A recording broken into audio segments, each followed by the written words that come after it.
Hi, and welcome to Stressed, the podcast to develop your stress resilience. Being ambitious and successful while living a happy life is possible. Learn how you can better cope with stress in day-to-day situations by applying tools and techniques that work for you. My name is Julia Arndt, and I'm extremely grateful that you decided to check out my podcast today. Let's get started.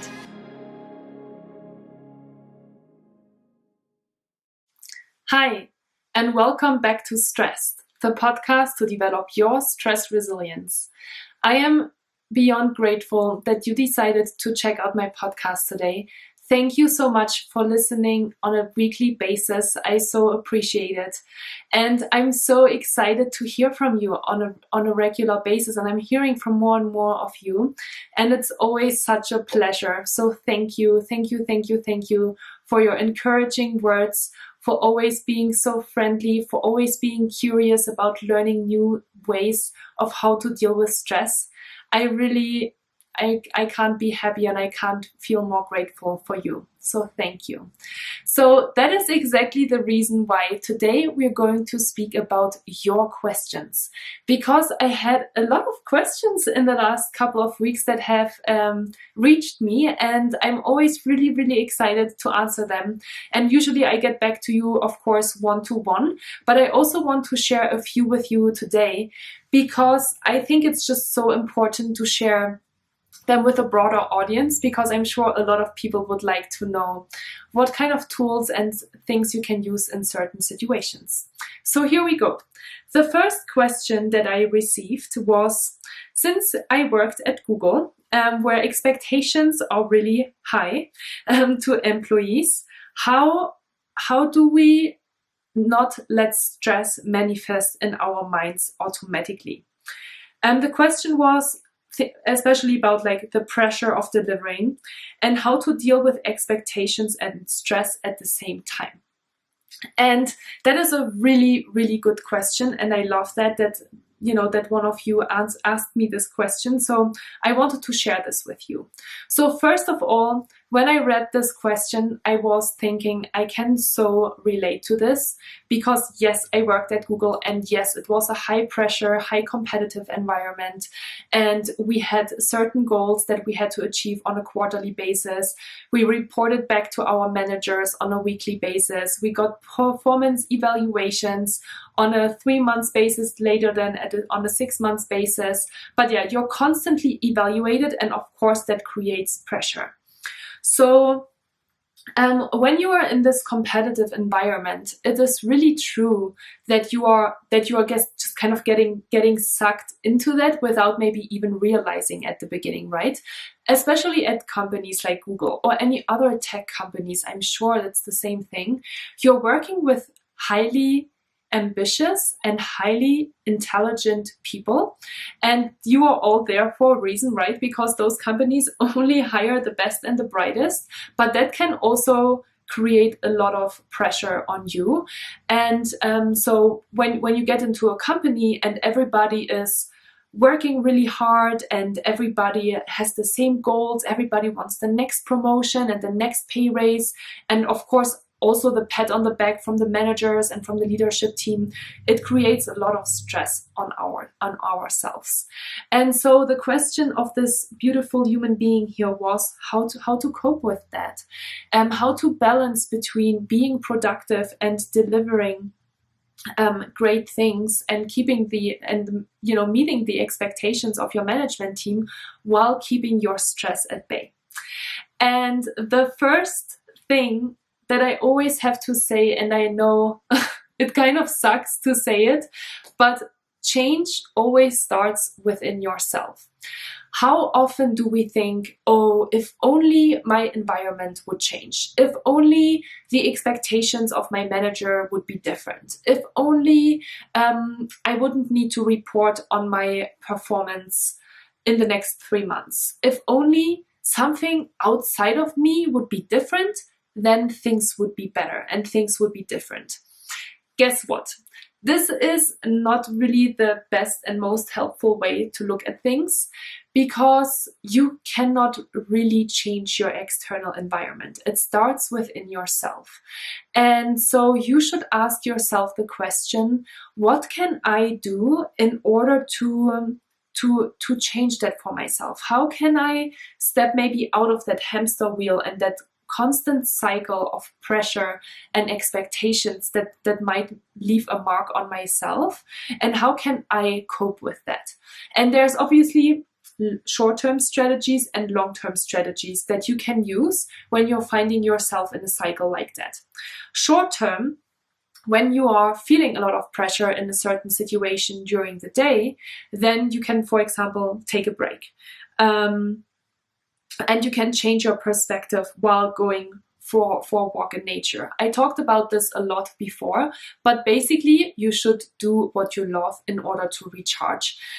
Because when we are already on this high level of stress, we are feeling a lot of negative emotions, and that is not really helpful. So we probably won't find the perfect answer to our problem in that exact situation. We need to take a break. And that's why in the short term, that's always a quick fix, right? Like, we're taking care of ourselves. Maybe we completely try to change our thoughts by doing something different, and then we revisit the problem again. And then in the long term, you should totally ask yourself, to be totally honest and transparent, well, ask yourself if you are okay to operate in an environment like that. Can you withstand the pressure? Can you withstand and meet the expectations on a regular basis? Are you learning enough? Are you doing what you love? Are you passionate about your project? And if the answer is yes, then that's great. And then try to reassess, the expectations of yourself, and, try to see the pressure from a different perspective. But at the same time, you could ask yourself the question, or maybe you maybe you answer that question with a no. Maybe you say, in the long term, this is not really what I want, because maybe I'm a more sensitive person. Maybe I'm not 100% doing what I love. So I would probably choose a different job in the future. Maybe I'm looking for a new role or a new team where there is less pressure and less expectation. So I think that is really, really important, because we need to be true to ourselves. And sometimes we are really stressed out because we have to make a decision to bring a big change into our lives that actually makes us feel better. And I'm saying this and I'm thinking, well, here I am talking about this because I had to make this big decision to leave Google, right? Because there is like these, there is these expectations, there is this constant performance evaluations, there is a certain pressure, of course, and we also always create the pressure on ourselves. But at the end of my role and at the end of my journey at Google, I didn't honestly really enjoy what I was doing anymore. And it wasn't really connected to my purpose anymore. I thought I loved the company and I totally identified with the brand, and it was so difficult for me to make this decision, and it took a really long time to make this decision, and also to find something that I'm so invested and connected in, that I was daring to take that step. But I had to make this decision. And I know, you might have listened to my podcast episode where I'm talking about why I decided to leave Google, but I basically went back to Google after my medical leave, and I went back into that same cycle. And, I knew that it was my own reality loop, but I also knew that it wasn't what I wanted to do anymore. Let's say it like that. And so I went back and I commuted, and I was doing a job that I wasn't really fully invested and connected with. I knew that I wanted to live in Tahoe. I knew that I wanted to be my own boss. So I had to make the decision to leave the company. And that's okay as well, that's totally okay. It's okay that you maybe want to do something different. And sometimes this decision can be really freaking hard. And I totally get it. I totally get it. And you don't have to make this decision from today to tomorrow. This decision can take you a year or 2 years or 3 years. And that's okay too. Because when you're making such a huge decision in your life, you want to make sure that you're doing the right thing. And so, yeah, so if you're finding yourself in an environment and you say, yes, I want to stay in this company, I'm fully invested, I'm doing a job that I'm extremely passionate about, that matches my skills, then find ways of how to cope with stress, right? And we're talking a lot about different tools and techniques of how you can manage stress. And it's just about creating these new habits, and it's about creating new patterns. And I'm smiling because, I just recorded module number 3 for my 8-week online stress management coaching program. And we're talking exactly about these different things. We're talking about where stress comes from. We're talking about why we have certain limiting beliefs. So I would totally recommend you to look into the 8-week online program as well if you're interested. It's so beautiful. I'm so excited to build this program for you and develop the program.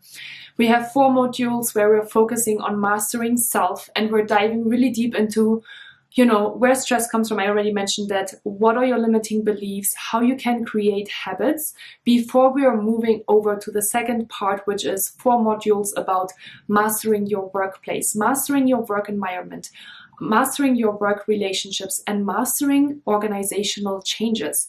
Because this all happens to us, and it's totally normal, and there are ways of how you can navigate, and where you cannot feel frustrated, and where you can really make changes in your life and not get stressed by them. So this is just a side note, a little advertising for my own program, but I just totally believe in it. And stress is not a quick fix. I'm sorry. There is obviously quick tools that you can use to on a quick basis to kind of recharge and relax. But stress management, and I say this all the time because I'm totally convinced about it, is a skill, and stress management needs to be learned. Think about when you started to learn how to walk, or you started to learn how to code, or you started to learn a new language. Did you learn it in a day or 2 or 3 or a week or a month? No, you didn't. And stress is the same way. So you need to be a little bit patient with creating your stress management skill, but I totally believe that you will get there. Again, just a side note. The next question, let's talk about the next question. The next question that I received was, do we need to really turn to spirituality in order to deal with stress at work? Or are there small remedies that can also do the trick? And I love this question. Thank you so much for asking this question, because I'm trying to be careful to not bring my spirituality in here, even though I am a spiritual person and I do believe in mindfulness, I do believe in meditation and yoga, but this is not what you need to do in order to manage your stress. Absolutely not. There are so many different tools out there that you can use in order to manage stress. And for me, honestly, the biggest change to stress management and the biggest thing that will bring change in your life is personal development, self-awareness. And so this is so funny because I talked just with another person as well last week. I just met a new person and he said to me, "Oh, you're a stress management coach. I'm really stressed as well. So what do you usually recommend to do? Exercise and eat healthy?" And this is like the 2 things and the 2 expectations I always get from people. Either it is, I need to exercise and eat healthy, and I already know that, but I don't. And the second assumption and belief that I always get from people is, I need to meditate and do yoga in order to manage my stress. Well, people, let me tell you, none of these is true. You don't need to do either 4 of these things in order to manage your stress. It's such an important message from me to you because I firmly believe in it. At the end of the day, it's about knowing yourself, and it's about knowing how you can recharge and how you can take care of yourself. And I know that I have a couple of different topics and a couple of different podcasts that I already brought out around self-care, about recharging, about creating routines and rituals. And all of these things are ways, non-spiritual, non-exercise and food related, that you can do in order to manage your stress. But at the end of the day, and again, I'm sorry that I'm relating to this, but it's, I guess, a lot in my head today because I just worked on my stress management program. But this is exactly what you learn in the stress management program. You learn about how you create new patterns, new habits in your life that have been in there for many years. This is usually what stresses us. At the end of the day, we have external stressors and we have internal stressors. Usually the internal stressors, so our own beliefs, our own things that we believe other people expect of us, are stressing us. And it is really important to know that you can tackle that by self-development, by personal development, by learning about yourself and bringing long-lasting changes into your life. I totally believe in that. So yeah, so I'm trying to be careful to not bring into my spirituality. And so if you want to know a couple of other different tools, is obviously what you can do is, for example, to disconnect from your devices for 5 minutes and get a glass of water. Because so often we are dehydrated and it puts a lot of stress on our body if we are, and you might start to feel, you know, unmotivated, you might start to feel unproductive and tired. So drinking water is really important, even though I know it's about like, it's the health and eating part that comes in here. You can read a book or watch a funny movie or funny video to get another perspective. You can talk to a friend. Don't talk to your friend complaining about work, because that can just kind of accumulate that stress in your body. But talk about something fun. Talk about a plan. Make a plan for a vacation. Make a plan to go somewhere. Book a movie ticket. The list is really endless because it is about what you enjoy doing, and it is about what you do in order to recharge. So no, stress management is not, you don't have to turn to spirituality in order to manage your stress. I hope that made it very, very clear. And again, quick side note, in the 8-week online program, I actually give you a list of 100 things you can do to release stress. Okay, and then the next question that I got was, when you started your entrepreneurial journey, how did you deal with the risk of my business turning into a failure? And yeah, because this is really scary, right? And that's a big stressor as well. And I love that question as well because it's so honest, and I'm sure that there might be some people that are listening and that have also the thought of like, hey, maybe I'll do my own thing, but it's really scary and I don't really dare to take this step. So honestly, I never really thought about failing because I got to a point where I was really convinced that people needed me. I thought that I had an important message that I wanted to bring into the world, which is, it is extremely important to be preventive in your stress management instead of reactive, and that stress management is a skill that everyone can learn. And so, yeah, and you know, it took me a long time again. Like, this didn't happen overnight, guys and girls. Like, this is something that took me a while to get to. But at the point when I was there, I was so connected to my passion. I was so connected to that purpose of helping people learn about how to manage stress that I didn't think about failing. And you know, maybe just a few of you know this, but I had worked on 2 other side companies before I founded Blue Mountain Mindfulness. And both of these businesses, I failed. I mean, you can say failed, or I decided to discontinue them because it didn't really make me happy and it wasn't really connected to my purpose. But I had already some experience, definitely in the entrepreneurial space.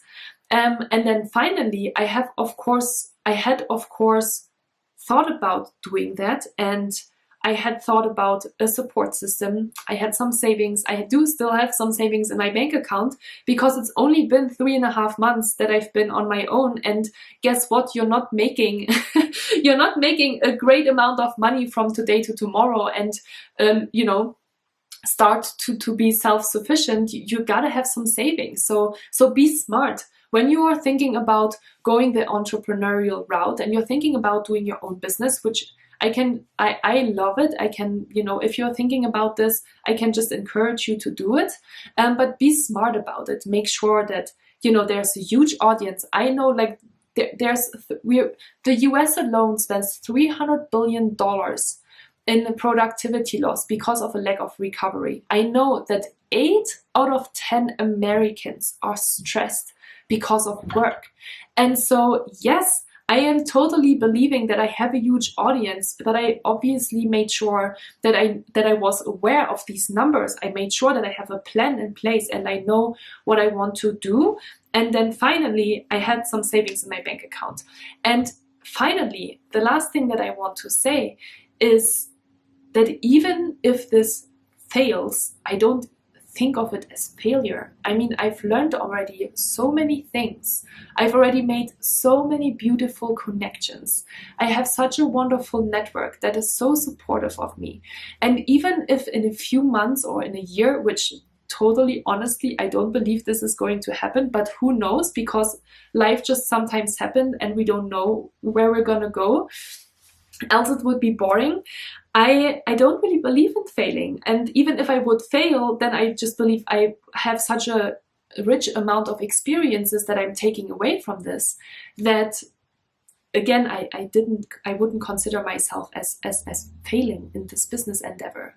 And so yeah, I'm not really stressed about my business. I am, of course, about certain parts, but I'm not asking that big question about can it work or can it not work, because I totally believe a lot of people need help and I want to help you. And I really believe that stress management is a skill that everyone can learn. I really, really believe in it. And if you have something that you believe in, then go and do it, because we need you. We need people like you in the world that help others. And there are so many people out there. I talk to a lot of people as well that do very similar things to me. And my first thought and feeling is always, oh my God, like, are they, like, they're my competitors and they're going to take away clients? But everybody has its unique, authentic way to go out into the world and to do and show things differently. And there's, how many billion people live in the world today? I think, don't quote me on that, but 8 or 9 billion people. You can tell me that. You can leave that in the comments section of my Instagram post the next time. But there's so many people out there. We are all going to have work. And and I also believe that I'm actually happy when I meet people that are doing similar things than I do, because then it's just more people that work on the same mission. And at the end of the day, my mission is to help people. And no matter if it's going to be me or somebody else, or they connect to a different tool better, or that they connect to a mindful app, or they're connecting to a different coach, well, good for them. At the end of the day, the most important thing that counts is this: people are being helped, and that people grow and people understand what personal development means, and they take this a little bit scary path and make these amazing changes in their life to live a happier, relaxed life. So yeah, so this is it from me today. I think these are the 3 questions that I wanted to share with you. I got another question and I just want to mention it. I really want to do a podcast about highly sensitive people. It's a topic, and I think it's probably the 3rd time, and that's why the next time I should actually really do it, that I'm mentioning that I want to do a podcast on highly sensitive people, because I am myself an empath and a highly sensitive person. But I'm really geeky about this topic, and I want to do some research to really give you a lot of tools and techniques of what you can do when you are a highly sensitive person. And I also want to speak about my own experience, because I was not always aware that I'm a highly sensitive person. So please stay tuned for that. I don't want to promise, but I'm trying really hard to bring out the Highly Sensitive People podcast in 2 weeks down the line. There's going to be a really cool podcast interview after this podcast with a good friend of mine, Megan. She is a dietitian, and she speaks about how food basically influences our stress levels. So also a really cool topic. And yeah, I have a lot of really cool podcast guests coming up. I'm also speaking very soon with a friend of mine. He works for Headspace and he just did a 365-day challenge on meditating 10 minutes daily. And I'm going to interview him on that because I think you should all learn about this. And I think this is it. So keep in mind, I've said it so many times today, but keep in mind, stress management is a skill that you can learn. It will take time. It will not happen overnight, but you can do it. I am so grateful that you are listening to me. I'm so grateful that you're following me. Thank you so much for all of the ratings on my podcast. Thank you so much for all of the comments and the follows on my YouTube channel and on my Instagram channel. I am forever grateful for you. Take care of yourself and have a wonderful day. Talk to you soon. With gratitude, Julia. If you enjoyed this episode, I would be extremely happy and grateful if you could leave me a comment and a 5-star rating. If you know someone who would benefit from the information I talked about today, please feel free to share it with them, no matter if it is your friends, your colleagues, and/or your family members. You will always find all links and a summary of the podcast in the show notes. It would be great if we could connect on Instagram or via email. You can find all details of how to find me in the show notes as well. In that way, you can also send me any questions that you might have. And as I mentioned, I also have a wonderful YouTube channel now where you can post comments and questions, so please reach out. I'm glad you're listening to this podcast. Thank you so much for your trust. With gratitude, Julia.